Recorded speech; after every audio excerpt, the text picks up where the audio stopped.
আসসালামু আলাইকুম। আশা করি যে যেখানে আছেন সবাই অনেক অনেক ভালো আছেন, সুস্থ আছেন। আপনাদের দোয়া আল্লাহর রহমতে আমরা অনেক অনেক ভালো আছি, সুস্থ আছি। আজ আর একটা নতুন ভিডিও নিয়ে চলে এসেছি। এখানে আমি সুজি নিয়েছি, সুজি আর চিনি। এখানে আমি সুজি আর চিনি নিয়েছি। সুজিটা আমি মিক্সার জারের মধ্যে ঢেলে দিয়েছি। সুজিটাকে গুঁড়ো করে নিব, চিনিও গুঁড়ো করে নিব। সুজি আর চিনি গুঁড়া করে নিলে কি হয়, তার মানে বিস্কুট বানাবো, বিস্কুটটা খুব সুন্দর হয়, ভালো হয়, সেই জন্য আমি গুঁড়ো করে নিলাম।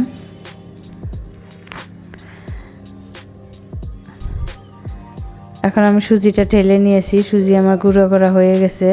এখানে আমি চিনি দিয়ে দিলাম। চিনিটা আপনারা আপনাদের আন্দাজ মতো দিয়ে দিবেন, মিষ্টি কম বেশি করে নিয়ে নিতে পারবেন।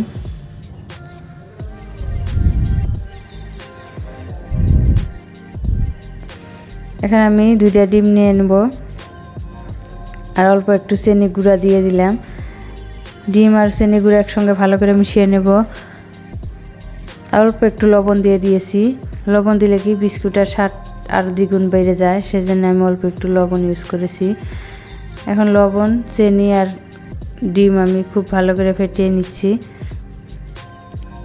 এই কাজটা কিন্তু খুব ধৈর্য সহকারে করতে হবে। দেখেন আমার চিনি আর ডিম আমার একসঙ্গে মিশানো হয়ে গেছে। এরপর যে আমি গুঁড়ো করা সুজি দিয়ে দিলাম। সুজি দিয়ে সব উপকরণ একসঙ্গে ভালো করে মিশিয়ে নেব।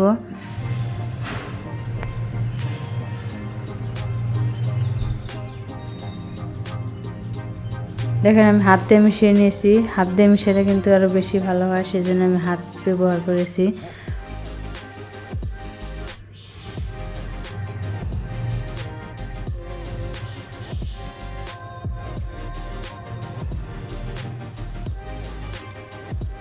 দেখেন মাখতে মাখতে অল্প আঠা হয়ে গেছে। এরপর যাবে 3 চামচ ময়দা দিয়ে দিলাম। ময়দাটা দিলে কিন্তু বিস্কুটের শেপটা খুব ভালো আসে, সেই জন্য 3 চামচ ময়দা দিয়ে দিয়েছি। আপনারা পারলে আর অল্প বেশিও দিতে পারেন, কোনো সমস্যা নাই। আমি অল্প কম করে দিয়ে দিলাম ময়দাটা।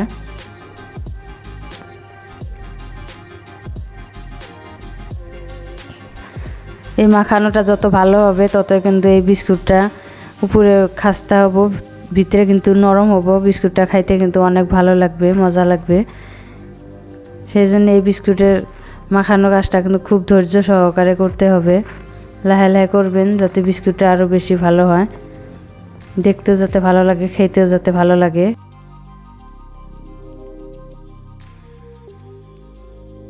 ঢাকনা দিয়ে 10 মিনিট রেখে দিলে ভালো হয়, কিন্তু আমার হাতে সময় নাই, সেজন্য আমি ঢাকা দিয়ে কিন্তু এখন সঙ্গে সঙ্গে নিয়ে নিলাম, বানিয়ে নেই। এত হাতে আমার সময় নাই, সেজন্য এই বেলার সময় কিন্তু 2 সাইডে অল্প একটু রিফাইন তেল লাগিয়ে নিয়েছি, যাতে বেলনাতে লেগে না ধরে। মুখা দিয়ে বানানোর সময় দেখি বিস্কুটটা অল্প বড় হয়, সেজন্য ছোট একটা বাটি নিয়েছি। বাটি দিয়ে 1 সমান করে কেটে নেব। এই বিস্কুট কিন্তু আমি ডাইস দিয়ে বানাই নাই, হাতে বানিয়ে নিয়েছি। দেখেন আমি ছোট একটা বাটি দিয়ে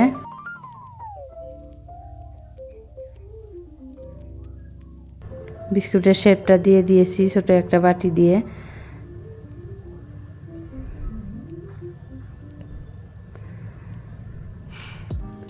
সবগুলো বিস্কুট আমি এই বাটি দিয়ে বানিয়ে নেব। দেখেন দেখতে কিন্তু খুব সুন্দর লাগছে। ঘরে অল্প উপকরণ দিয়া সন্ধ্যাবেলা চায়ের সঙ্গে খাওয়ার জন্য এই বিস্কুটটা বানিয়ে খাইতে পারবেন।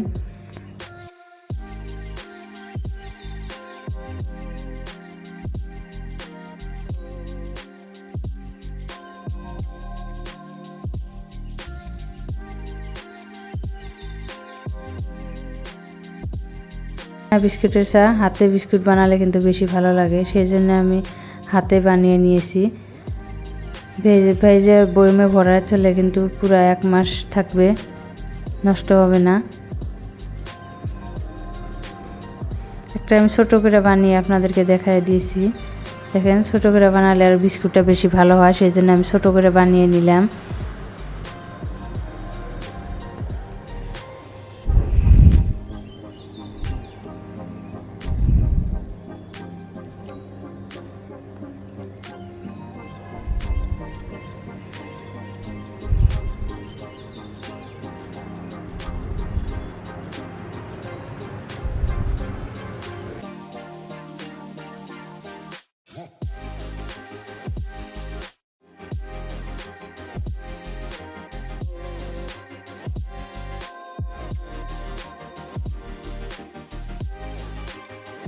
এইগুলাকে আমি তেলে দিয়ে দেব, এগুলা হতে থাকুক। ওদিকে আর অল্প আছে, সেগুলো আমি বানিয়ে নেব।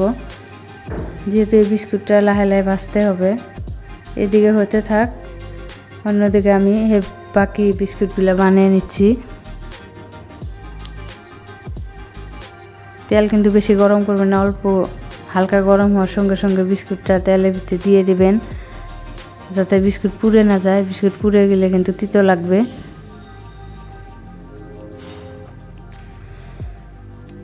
এগুলো ভাজা হতে থাক, বাকি কাজটা করে আসি। দেখেন এক সাইডে হয়ে গেছে, এখন আমি উল্টে দিয়ে যাই।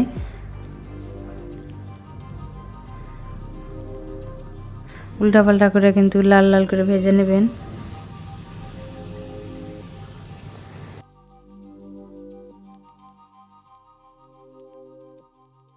আমার ভিডিওটা যদি একটু ভালো লেগে থাকে, লাইক কমেন্ট শেয়ার সাবস্ক্রাইব করে দেবেন। প্লিজ প্লিজ সাবস্ক্রাইব করে দেবেন, বেল আইকনটি বাজিয়ে দেবেন। ভিডিওর শেষে একটা লাইক দিয়ে দেবেন। আপনাদের একটা লাইকে আমার অন্য ভিডিও বানাতে উৎসাহ জাগে।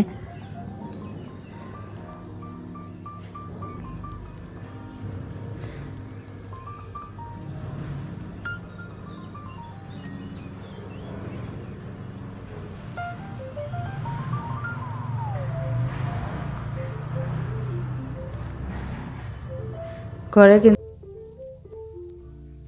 অন্য ডিজাইনের বিস্কুট বানিয়ে নিলাম বেকারি স্টাইলে। দেখেন আমার বিস্কুটগুলো হয়ে গেছে, এখন আমি উঠিয়ে নিচ্ছি। দেখতে কত সুন্দর লাগছে। আশা করি আমার ভিডিওটা ফলো করে একবার বানিয়ে খাবেন, খুব খুব ভালো লাগবে।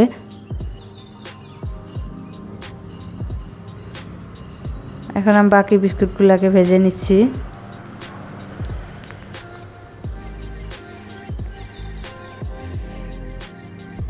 এগুলো হয়ে গেছে, এগুলো আমি উঠিয়ে নিচ্ছি। দেখেন সবগুলা বিস্কুট আমি একটা প্লেটে সাজিয়ে নিলাম।